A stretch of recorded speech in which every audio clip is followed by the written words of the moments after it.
2025-26 উৎপাদন বছরে আলুর উৎপাদন এবারও এই বছরের লক্ষ্যমাত্রার চেয়ে নিশ্চয়ই অনেক বেশি হবে।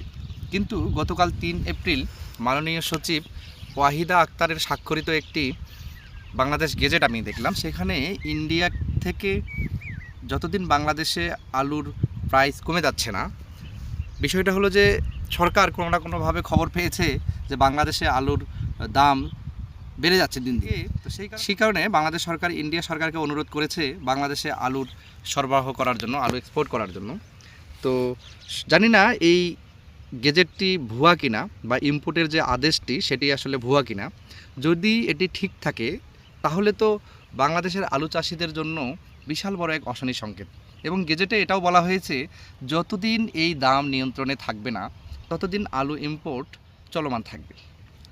এর নির্দিষ্ট কোনো মেয়াদও রাখা হয় নাই বা নির্দিষ্ট কোনো কোয়ান্টিটির পরিমাণও রাখা হয় নাই যে এই পরিমাণ আমদানি করার পরে আলু ইম্পোর্ট বন্ধ হয়ে যাবে। তার মানে ইন্ডিয়া সরকারের সাথে একটা অনির্দিষ্টকালের চুক্তি হয়েছে, যেটি হলো যে যতদিন চাইবে ইম্পোর্টাররা বাংলাদেশে আলু আমদানি করতে পারবে।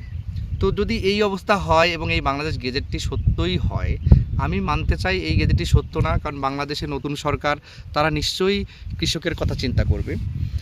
আমি এই মুহূর্তে বসে আছি, দেখেন যে আমার পিছনে আমাদের যে বীজ আলুর প্রজেক্ট আছে সেই প্রজেক্টের মাঝখানেই বসে আছি।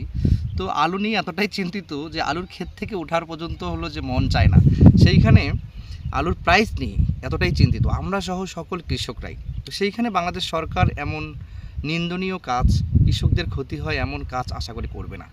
তো এই বিষয়টাই আজকে আলোচনা করার ছিল যে এই নিউজটি আসলে যাচাই করা দরকার যে আসলেই কি সরকার ইন্ডিয়া থেকে আলু আমদানির কোনো সিদ্ধান্ত দিয়েছে কিনা।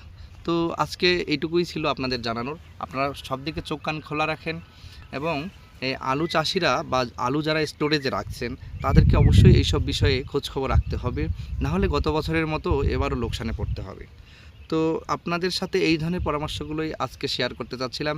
আপনারা সবাই ভালো থাকবেন, সুস্থ থাকবেন, কৃষি হাসপাতালের সাথেই থাকবেন। আল্লাহ হাফেজ।